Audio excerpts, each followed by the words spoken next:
दुनिया की प्राचीनतम सभ्यताओं में से एक चीनी सभ्यता की यात्रा एशिया का मरीज कहे जाने से लेकर वर्तमान समय में दुनिया की दूसरी सबसे बड़ी अर्थव्यवस्था वाला देश बनना किसी आश्चर्य से कम नहीं है।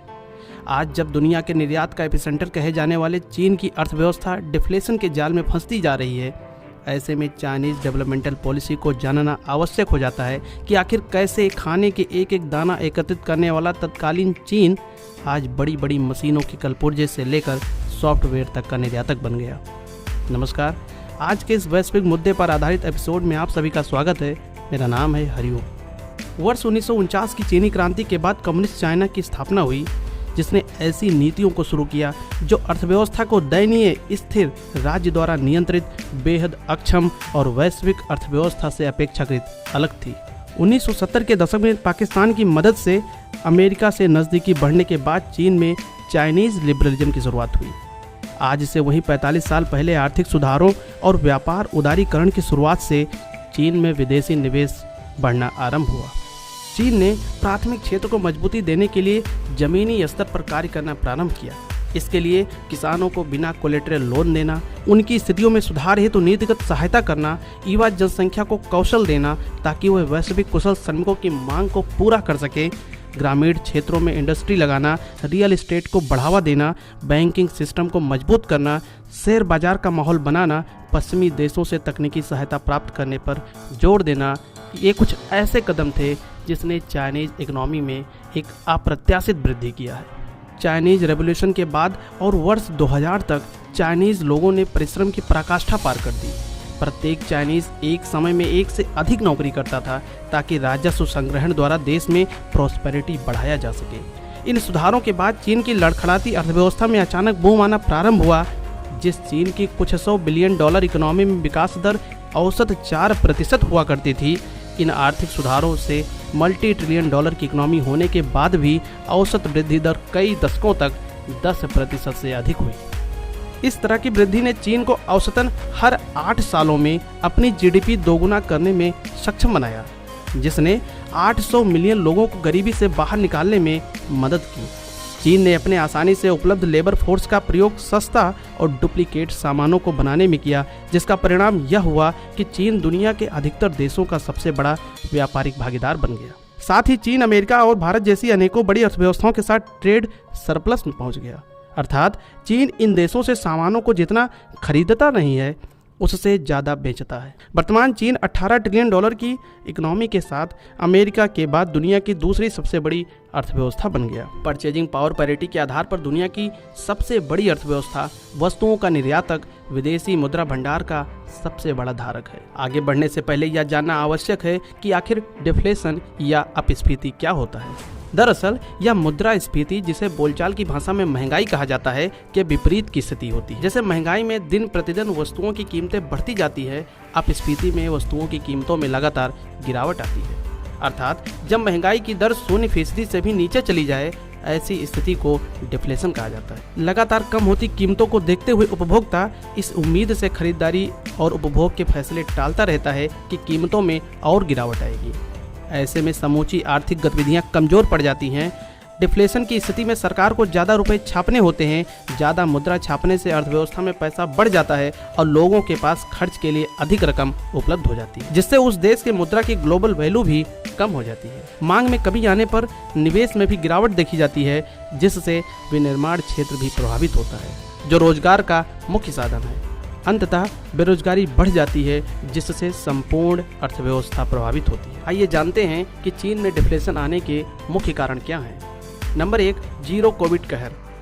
शेंजेंग और तियानजिन जैसे विनिर्माण केंद्रों सहित कई शहरों में कोविड का प्रकोप आर्थिक गतिविधियों पर बहुत गहरा पड़ा है, क्योंकि चाइनीज लोग भोजन और पेय पदार्थ पर भी पैसा खर्च नहीं कर रहे हैं, जिससे प्रमुख सेवाएं दबाव में हैं।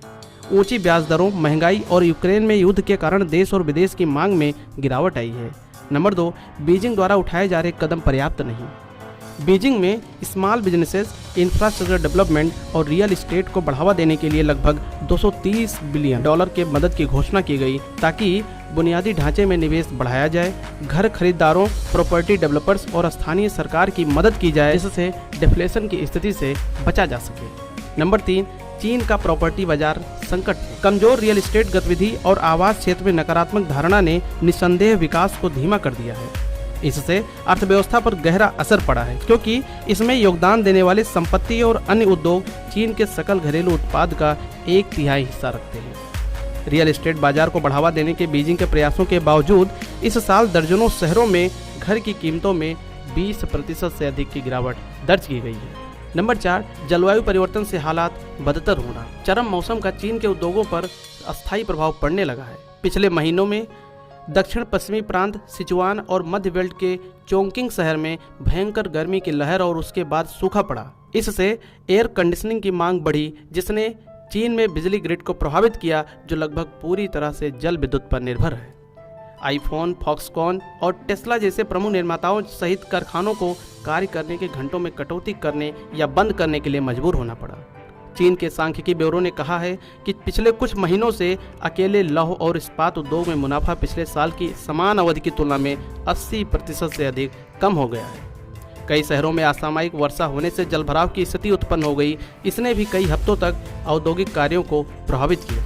नंबर 5, चीन के टेक्नोलॉजी दिग्गज निवेशकों का विश्वास खो रहे हैं। चीन के टेक टाइटन्स पर नियामक कार्यवाही होने से निवेश को आकर्षित करने में विफलता हुई है। टेंसेंट और अलीबाबा ने हालिया तिमाही के राजस्व में पहली बार गिरावट दर्ज की है। टेंसेंट का मुनाफा 50% तक गिर गया, जबकि अलीबाबा की शुद्ध आय आधी हो गई। नंबर 6, पश्चिमी देशों द्वारा चाइनीज सामानों पर टैरिफ बढ़ाना।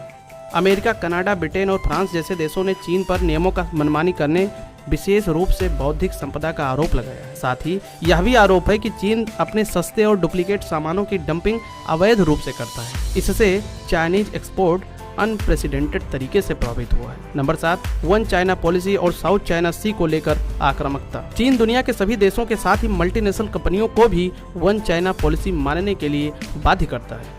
अन्यथा की स्थिति में उनके ऊपर टैक्स का बर्डन बढ़ाने या बिजनेस न करने की शर्त रखता है, जिससे ये कंपनियां भी अब चाइना के अल्टरनेटिव की ओर बढ़ रही हैं।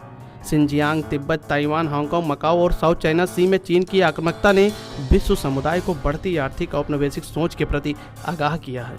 नंबर 8, चाइनीज लोगों में स्वतंत्रता के प्रति बढ़ती जिजीविषा। किसी भी देश और समाज को अधिक दिनों तक बांध कर नहीं रखा जा सकता। रोटी, कपड़ा और मकान के नाम पर मानवाधिकारों का उल्लंघन एक दिन फटना निश्चित है। कोविड नीतियां, प्रेस सेंसरशिप और अभिव्यक्ति की स्वतंत्रता न होने से वहां के लोग घुटन महसूस कर रहे हैं। हाल ही में पूर्व विदेश मंत्री का अचानक सार्वजनिक रूप से गायब होना इसका ज्वलंत उदाहरण है। भारत के साथ सीमा पर हिंसक झड़पें। भारत वर्तमान समय में दुनिया के सबसे बड़े बाजारों में से एक है, जहां विश्व की मल्टीनेशनल कंपनियां व्यापार करने के लिए आतुर हैं। आज भी भारत का चीन के साथ बहुत अधिक व्यापार घाटा है, जिसका लाभ चीन को लेना चाहिए, परंतु अपनी साम्राज्यवादी नीतियों की पूर्ति, आतंकवाद के प्रति दोहरी नीति, भारत की संप्रभुता का उल्लंघन और पाकिस्तान की अनकंडीशनल सपोर्ट करने की नीति ने चीन को खुद ही कटघरे में खड़ा कर दिया है। नंबर 10, चीन का डेट टू जीडीपी अनुपात लगातार बढ़ना। चीन जिस जोखिम का सामना कर रहा है, उसका एक हिस्सा उसके कर्ज में भारी वृद्धि से संबंधित है। बैंक फॉर इंटरनेशनल सेटलमेंट्स के आंकड़ों से पता चलता है कि सरकार और राज्य के स्वामित्व वाली कंपनियों के विभिन्न स्तरों पर चीन का कुल कर्ज 2022 तक देश की जीडीपी का लगभग 300% हो गया। वन बेल्ट वन रोड की असफलता विकासशील देशों को आर्थिक उपनिवेशवाद का शिकार बनाकर डेट ट्रैप में फंसाना, इन्वेस्टमेंट करने और टेक्नोलॉजी शेयरिंग के नाम पर उस देश के राजनीतिक व्यवस्था में हस्तक्षेप करना, जिसका उपयुक्त उदाहरण मालदीव, पाकिस्तान और श्रीलंका है, इससे भी चीन के प्रति अविश्वास बढ़ा है। चीन की बिगड़ती आर्थिक स्थिति और देश की बाजार भावनाओं पर इसके असर से वैश्विक स्तर पर भय का माहौल बन गया है, क्योंकि इसका असर सिर्फ चाइना पर ही नहीं पड़ने वाला है।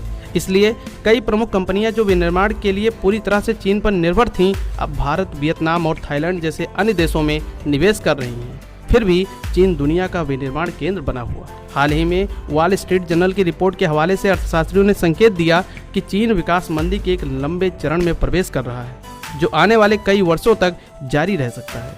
रिपोर्ट में अधिकांश अर्थशास्त्रियों का मानना है कि इस बार मंदी सिर्फ आर्थिक कमजोरी का दौर नहीं है, यह सचमुच चीनी अर्थव्यवस्था को तोड़ सकती है। उम्मीद है कि चाइना अपनी गलतियों से सीख लेगा और अपने नागरिकों की बेहतरी तथा समस्त मानवता के लिए अंतर्राष्ट्रीय कानूनों का सम्मान करेगा। इसी में हम सभी की भलाई निहित है। ऐसे ही रोचक मुद्दों को सहजता से समझने के लिए हमसे जुड़े रहें, साथ ही अपना और अपनों का ख्याल रखें। नमस्कार।